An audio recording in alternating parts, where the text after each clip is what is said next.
एनालिस Michel एक 23 साल की लड़की जिसके शरीर में एक नहीं, दो नहीं बल्कि 6 प्रेत आत्माओं का वास था। एनालिस के ऊपर 67 एक्सोसिज्म्स परफॉर्म किए गए थे और इन एक्सोसिज्म्स की फुटेज किसी भी हॉरर मूवी से ज्यादा डिस्टर्बिंग है। ये केस इतना ज्यादा फेमस, इतना ज्यादा खौफनाक था कि आज भी जब हम इसके बारे में सुनते हैं तो हमारी रूह कांप जाती है।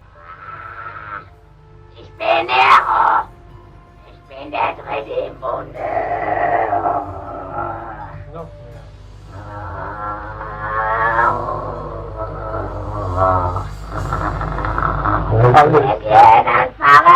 अभी जो आपने सुनी वो आधे घंटे की रिकॉर्डिंग में से बस एक छोटी सी क्लिप थी। इस केस में आगे और बहुत सारे डिस्टर्बिंग फैक्ट्स हैं जिनके बारे में मैं आपको बताऊंगा। इवन उन 6 डीमंस के बारे में भी बताऊंगा जिन्होंने एनालिस की बॉडी को पोजेस कर रखा था। तो वीडियो शुरू होने से पहले चैनल को सब्सक्राइब कर दीजिए। एंड आज हम बात करेंगे एनालिस मिशेल के बारे में, the world's most horrifying possession case ever.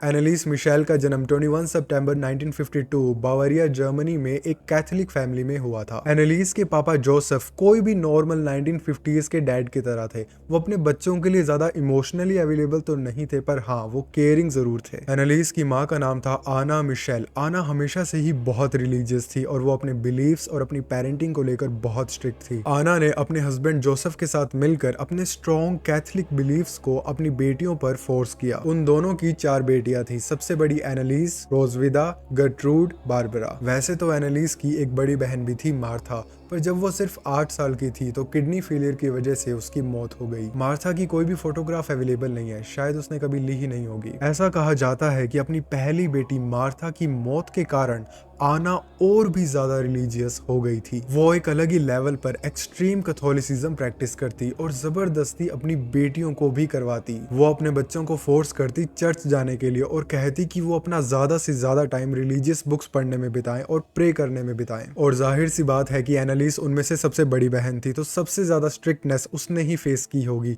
छोटी सी उम्र में ही उसे बहुत ही ज्यादा स्ट्रिक्ट पनिशमेंट्स मिलती थी। आना की काफी सारी कैथोलिक प्रैक्टिसेस में से एक प्रैक्टिस थी जहां वो अपने बच्चों को फोर्स करती थी नीचे हार्ड वुडन फ्लोर पे सोने के लिए, और वो भी जर्मनी की ठंड में बिना कोई ब्लैंकेट के। और ये आना की पनिशमेंट नहीं थी, ये तो बस उसकी नॉर्मल रिलीजियस प्रैक्टिस थी।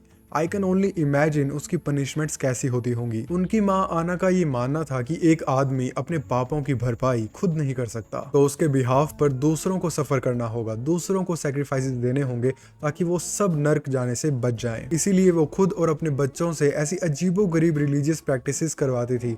It was kind of a sacrifice. उन्होंने एनालिस को रोमन और लैटिन सीखने पर भी मजबूर किया ताकि वो पुराने क्रिश्चियन टेक्स्ट और बुक्स पढ़ पाए। इतने स्ट्रिक्ट और रिलीजियसली ओप्रेस्ड एनवायरनमेंट के बावजूद एनालिस की एक दोस्त ने बताया कि एनालिस स्कूल में काफी अच्छा परफॉर्म कर रही थी। She was happy, she was playful. पर एक दिन स्कूल में कुछ इतना भयानक हुआ which mark the beginning of a torment. 1968 जब एनालिस सिर्फ 16 साल की थी तो एक दिन अचानक वो स्कूल में बेहोश हो गई और वो कुछ मिनट तक एक ट्रांस में रही। बाद में जब एनालिस को होश आया तो उसने कहा कि उसे याद नहीं है उसके साथ क्या हुआ था, वो ठीक है, सब कुछ बिल्कुल ठीक है। पर उसी रात को जब वो अपने रूम में सो रही थी तो आधी रात को उसे ऐसा फील हुआ कि उस रूम में उसके अलावा कोई और भी प्रेजेंट है। कोई है जो सोती हुई एनालिस की बॉडी को बहुत जोर से नीचे दबा रहा है। एनालिस को काफी ज्यादा प्रेशर फील हो रहा था। उस रात को एनालिस ने मैट्रेस भी गीला कर दिया था। शी पीड ऑन द बेड। एनालिस हमेशा से ही बहुत डिसिप्लिन थी, तो ये इंसिडेंट काफी शॉकिंग था, तो इसीलिए उसके पेरेंट्स ने उसे अगले दिन घर पर ही रखा। एनालिस ने कहा कि उसे बिल्कुल सही फील हो रहा है और अगले कुछ महीनों तक उसके साथ ऐसा कोई भी इंसिडेंट नहीं हुआ। पर अगस्त 1968 में जब वो सो रही थी तो उसके साथ दोबारा वही हुआ। इस बार उसके पेरेंट्स उसे डॉक्टर के पास ले गए। कुछ टेस्ट और एग्जामिनेशंस करवाए गए पर उन्हें एनालिस के ब्रेन फंक्शनिंग में कोई भी कमी नहीं मिली। All of her tests came back fine और वो फिजिकली भी बिल्कुल फिट थी। फरवरी 1970 एनालिस को ट्यूबरकुलोसिस की वजह से हॉस्पिटल में एडमिट कराया गया था जब वही इंसिडेंट उसके साथ हुआ। स्कूल में बेहोश होने के बाद ये चौथी बार था जब उसके साथ ऐसा हो रहा था। उसने हॉस्पिटल का बेड भी गीला कर दिया था और बाकी सारे पेशेंट्स ने इस चीज की वजह से ओपनली बेचारी एनालिस का मजाक उड़ाया और उसे ग्रुप एक्टिविटीज से भी बाहर कर दिया। ये हॉस्पिटल वाला इंसिडेंट पहले वाले इंसिडेंट से थोड़ा अलग था। एनालिस ने बताया कि ब्लैकआउट के दौरान उसे बहुत सारे कलर्स दिखे, उसे अजीब अजीब आवाजें सुनाई दे रही थी और वो अंदर से जोश और जुनून से भर गई थी। ये सारे सिम्टम्स सुनने के बाद एक न्यूरोलॉजिस्ट डॉक्टर वॉन होलर ने कहा कि उसे टेम्पोरल लोब एपिलेप्सी है और उसे मेडिसिन दे दी। पर एपिलेप्सी की मेडिसिन लेने के बावजूद एनालिस की कंडीशन और ज्यादा खराब हो गई। उसके सीजर्स बढ़ते जा रहे थे, प्लस मेडिसिन से भी कोई फर्क नहीं पड़ रहा था, प्लस जो डॉक्टर उसे विजिट कर रहे थे वो भी एग्जैक्टली नहीं बता पा रहे थे कि एनालिस के साथ हो क्या रहा है। बेचारी एनालिस के साथ उसकी फैमिली भी अब बहुत फ्रस्ट्रेट हो गई थी। एनालिस का ट्रीटमेंट चलता रहा, उसका स्कूल खत्म हो गया और उसका कॉलेज शुरू हो गया, और कॉलेज की पढ़ाई के साथ साथ वो कैथोलिसिज्म के बारे में भी पढ़ती रही। बचपन से उसकी माँ ने तो उसे फोर्स किया ही था, पर अब वो खुद भी अपना ज्यादातर टाइम कैथोलिक बुक्स पढ़ने में ही बिताती, और उसे लैटिन तो आते ही थी, तो वो पुरानी क्रिश्चियन बुक्स, क्रिश्चियन टेक्स्ट पढ़ने लगी और रिसर्च करने लगी। एनालिस के पेरेंट्स ने बताया कि जब वो ट्यूबरकुलोसिस के लिए हॉस्पिटल में थी और जब वो हॉस्पिटल से घर वापस आई तो उसकी पर्सनैलिटी बिल्कुल ही चेंज हो गई थी। वो बहुत ही अलग बिहेव कर रही थी, वो उनकी एनालिस लग नहीं रही थी। उसे छोटी छोटी बात पर बहुत जल्दी गुस्सा आने लग गया था, और वो जब भी प्रे करने बैठती तो उसे बहुत डरावनी आवाजें सुनाई देती जो उसे कहती, you are damned, you will rot in hell. Anneliese ने कहा कि वो जहां भी जाती थी उसे हर जगह डिमोनिक फेसेस नजर आते थे। एनालिस को अब रिलीजियस ऑब्जेक्ट से भी डर लगने लग गया था। वो क्रिश्चियन बुक्स तो पढ़ती, पर वो होली क्रॉस की तरफ नहीं देख पाती, और अगर कहीं जीसस या मदर मैरी की पेंटिंग्स हैं तो वो उन्हें भी अवॉइड करती और उनकी तरफ डायरेक्टली नहीं देख पाती। एनालिस को अब कहीं ना कहीं पता था कि वो कर्स्ड है, तो वो इन सब चीजों से परेशान होकर एक रिलीजियस पिलग्रिमेज पर गई। पिलग्रिमेज जिन लोगों को नहीं पता, जैसे कि हम हिंदू तीर्थ यात्रा पर जाते हैं, वैसे ही वो तीर्थ यात्रा यानी कि पिलग्रिमेज पर गई थी। और वहां जो हुआ वो सुनकर आप लोगों को यकीन हो जाएगा कि एनालिस के शरीर पर एक डीमन ने कब्जा कर लिया है। एनालिस के साथ एक औरत उस पिलग्रिमेज पर गई थी, और उस औरत ने बताया कि एनालिस श्राइन्स में और चर्च में एंटर नहीं कर पा रही थी, और जो पवित्र जगह थी, जो श्राइन्स थे, वहां की मिट्टी से एनालिस के पैर जल रहे थे। यहाँ तक कि वो सेंट्स के मेडल्स और उनकी पिक्चर्स की तरफ भी नहीं देख पा रही थी।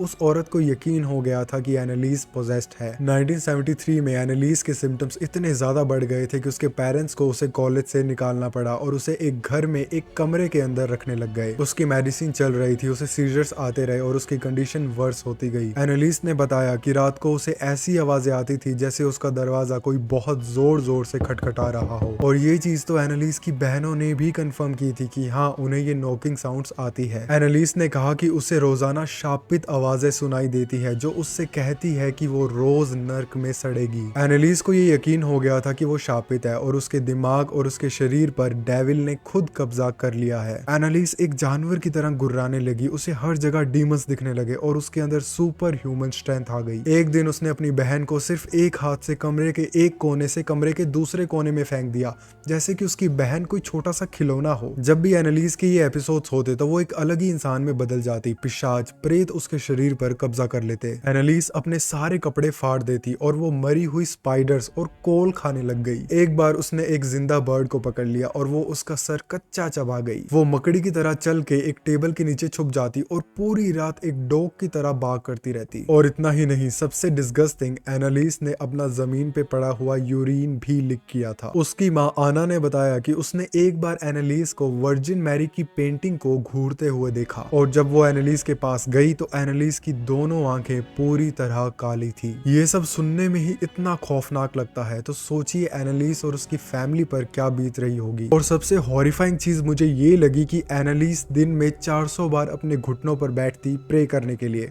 Sorry let me rephrase that. Anneliese दिन में 400 बार अपने घुटने जोर जोर से जमीन पर पटकती प्रे करने के लिए, जिसकी वजह से उसके दोनों नी कैप्स टूट गए थे और उसके टेंडन्स भी डैमेज हो गए थे। पर इतने दर्द के बावजूद वो लगातार वैसे ही प्रे करती रही। I mean, किसी भी इंसान के लिए वॉलंटरीली ये सब करना इम्पॉसिबल है। अभी जितने भी एपिसोड, सिम्टम्स, इंसिडेंट्स के बारे में मैंने आपको बताया, वो सब वो चीजें थी जिन्हें कोई भी चर्च प्रीस्ट एक डिमोनिक पोजेशन का नाम देगा, कहेगा कि एनालिस अब एनालिस नहीं रही, उसके दिमाग और उसके शरीर पर प्रेत आत्माओं ने कब्जा कर लिया है। तो एनालिस की फैमिली कुछ प्रीस्ट के पास गई गई एक एक्सोर्सिज्म के लिए, पर सारे प्रीस्ट ने उन्हें एक्सोर्सिज्म के लिए मना कर दिया और कहा कि उसका मेडिकल ट्रीटमेंट ही जारी रखें। और एक कैथलिक एक्सोर्सिज्म इतना इजी नहीं होता, उसमें बिशप की परमिशन चाहिए होती है और ये परमिशन इतनी इजीली नहीं मिलती। और ये साल भी 1975 था और 1974 जस्ट एक साल पहले जर्मनी में द एक्सोर्सिस्ट रिलीज हुई थी और उस मूवी के बाद ज्यादा से ज्यादा लोग प्रीस्ट के पास जाने लग गए थे एक्सोर्सिज्म्स की रिक्वेस्ट लेकर। तो चर्च के पास और कोई चॉइस बची नहीं थी। They looked at every case with scepticism, पर इवेंचुअली वो एक प्रीस्ट से मिले जिसका नाम था Ernest alt,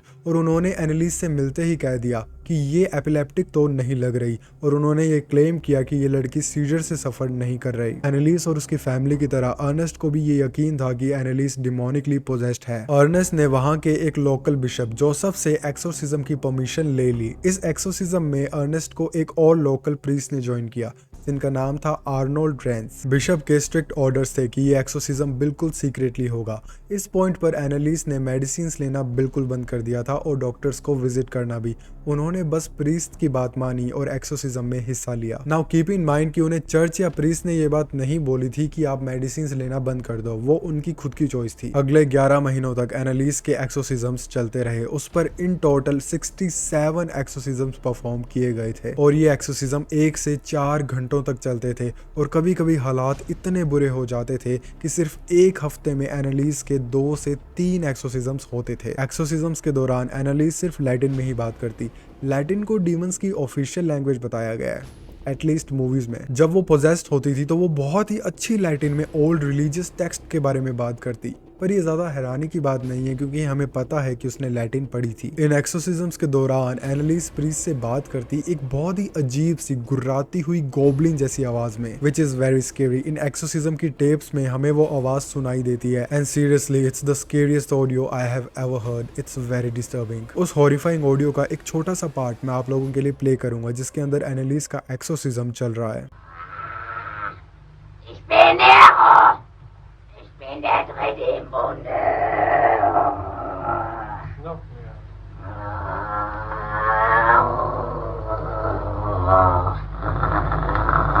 Wenn ihr anfangen, Sie müssen wieder auf der Kanzel predigen, dass mich gibt. Und das Volk nicht entführen. Das ist die Scheiße. Ja! So. Im Namen Jesu und Maria befehle ich dir, Nein! zu sagen. Kommen die Embryos hin, die nicht getauft sind. Nicht in die Hölle. Nein. Wohin? Ja, die kommen auf. Ja, wohin? Dann auf. Wohin denn? Ach, der Scheiß, was kann ich nicht sagen? In den Himmel. Ja. अगर आप में ये पूरी audio सुनने की हिम्मत है और आप सुनना चाहते हो तो let me know in the comments. मैं कमेंट्स में लिंक डाल दूंगा। तो एक्सोर्सिज्म के दौरान प्रीस्ट को पता चला कि एनालिस के अंदर एक नहीं बल्कि 6 डीमंस हैं और उसके अंदर जो डीमंस थे उन्होंने खुद ये बताया था। उन 6 डीमंस में से पहला डीमन था केन। केन एडम और ईव का बड़ा बेटा था। जिन लोगों को नहीं पता तो क्रिश्चियन बिलीफ्स के अकॉर्डिंग एडम और ईव पहले आदमी और औरत थे और जितने भी ह्यूमंस आज एग्जिस्ट करते हैं वो उनके ही डिसेंडेंट्स हैं। तो एडम और ईव का बड़ा बेटा था केन। केन को ईवल माना जाता है क्योंकि उसने जेलसी में अपने सगे भाई एबल का मर्डर कर दिया था। बिब्लिकल बिलीफ्स के अकॉर्डिंग वो पहला आदमी था जिसने किसी की जान ली थी। तो प्रीस्ट और एनालिस के अकॉर्डिंग एनालिस के अंदर केन की आत्मा थी। जो सेकंड डीमन उसके अंदर था वो था जूडस। अगेन क्रिश्चियन बिलीफ्स के अकॉर्डिंग जूडस वो आदमी था जिसने जीसस क्राइस्ट को धोखा दिया था। थर्ड डीमन जो उसके अंदर था वो सबसे ज्यादा शॉकिंग और इंटरेस्टिंग था। वो था Adolf Hitler. Yes, she claimed उन 6 प्रेत आत्माओं में से एक आत्मा एडोल्फ हिटलर की थी and I guess Adolf Hitler को तो आप सब जानते ही हैं। फोर्थ डीमन था नीरो जो 37 एडी में पैदा हुआ एक बहुत ही ज्यादा इवल रोमन एम्परर था। फिफ्थ डीमन एक 16th सेंचुरी का प्रीस्ट था जिसका नाम था फ्लाइशमैन। उस प्रीस्ट की बुरी हरकतों और उसकी बुरी आदतों की वजह से उसे चर्च से निकाल दिया गया था। और जो 6th डीमन उसके अंदर था वो था खुद लूसीफर। ये जो एक्सोर्सिज्म्स थे जो कभी कभी 4-4 घंटे लगातार चलते थे, ये एनालिस के लिए फिजिकली और मेंटली बहुत ब्रूटल थे, बहुत एग्जॉस्टिंग थे। उसे एक्सोर्सिज्म के दौरान रस्सियों और चेन से बांध दिया जाता था। इस फोटो में हम देख सकते हैं कि उसके घर वालों ने उसे कितनी जोर से पकड़ा हुआ है। और धीरे धीरे एनालिस ने खाना खाना भी बिल्कुल बंद कर दिया था। उसने कहा कि उसे ऑर्डर्स मिले हैं कि उसे भूखा मरना है। और जैसी हॉरिफाइंग और डिस्टर्बिंग आवाजें वो निकाल रही थी, जैसा कि आपने उन टेप्स में सुना, आई रेड समवेयर कि कोई इंसान अगर वैसी आवाज़ें निकालने की कोशिश करे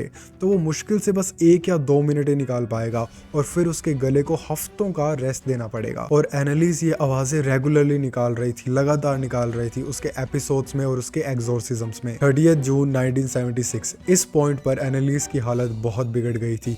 उसके पिछले 10 महीने से हफ्ते में 1 या 2 एक्सोर्सिज्म्स चल रहे थे। उसका वजन घटकर सिर्फ 30 किलो रह गया था। उसके दोनों घुटने टूट गए थे और उसके पूरे शरीर पर चोट के निशान थे। वो खुद से चल भी नहीं पा रही थी, पर फिर भी उसने अपनी मर्जी से वो एक्सोर्सिज्म्स जारी रखे। और इस पॉइंट पर वो सिर्फ 30 किलो की थी, वो बहुत ही कमजोर थी, पर फिर भी एक्सोर्सिज्म्स के दौरान उसके फैमिली मेंबर्स को उसे जोर से पकड़ कर रखना पड़ता था। 30 जून को उसका आखिरी एक्सोर्सिज्म परफॉर्म किया गया और अगले ही दिन 1 जुलाई को उसकी मौत हो गई। वो सिर्फ 23 साल की थी। उसकी मौत का कारण था mail nutrition and dehydration. Autopsy report में पता चला कि उसके टीथ फ्रैक्चर्ड थे, उसकी दोनों आंखें बिल्कुल काली पड़ गई थी, हर नीज वर ब्रोकन, उसके दोनों हाथों पर कट्स के निशान थे, हर बॉडी वाज ब्रूज्ड। एनालिस की मौत को मीडिया की काफी अटेंशन मिली। लोग एनालिस के साथ जो हुआ उसके लिए जस्टिस मांग रहे थे और काफी लोगों के सवाल थे जो उनके जवाब मांग रहे थे। फादर ओल्ट, फादर आर्नोल्ड और एनालिस के पेरेंट्स ने 1978 में कोर्ट ट्रायल फेस किया क्योंकि उनके ऊपर नेग्लिजेंट होमिसाइड का केस था। दोनों प्रीस्ट ने कोर्ट में ये कहा कि उनके जो एक्सोर्सिज्म्स थे वो बिल्कुल सक्सेसफुल थे और उन्होंने एनालिस को डीमन से आजाद करवा दिया था। जो बिशप था जिसने उन एक्सोर्सिज्म्स की परमिशन दी थी, उसने कोर्ट में आकर टेस्टिफाई करने से मना कर दिया। जर्मन कोर्ट के द्वारा एनालिस के पेरेंट्स और वो दोनों प्रीस्ट गिल्टी पाए गए, पर उनके सेंटेंसेस अलग अलग थे। एनालिस के पेरेंट्स को कोई भी पनिशमेंट नहीं दी गई क्योंकि जजेस का ये मानना था कि उन्होंने इतने साल वैसे भी बहुत सफर किया है। और दोनों प्रीस्ट को 6-6 महीने का प्रिजन टाइम दिया गया,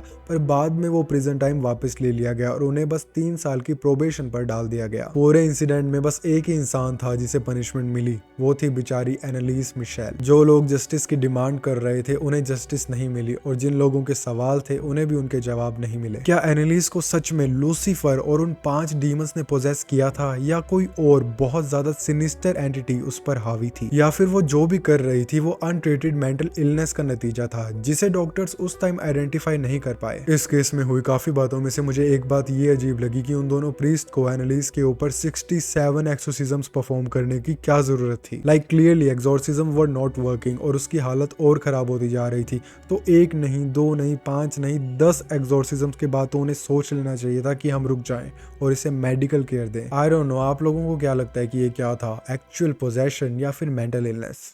thank you so much for watching the video. अगर आपको और हॉरर केसेस चाहिए तो प्लीज़ नीचे कमेंट्स में कमेंट करके मुझे ज़रूर बता देना एंड इस वीडियो को लाइक एंड शेयर ज़रूर करना एंड इस चैनल को सब्सक्राइब करना। मैं आपसे मिलता हूँ अगली बार एक नए केस के साथ।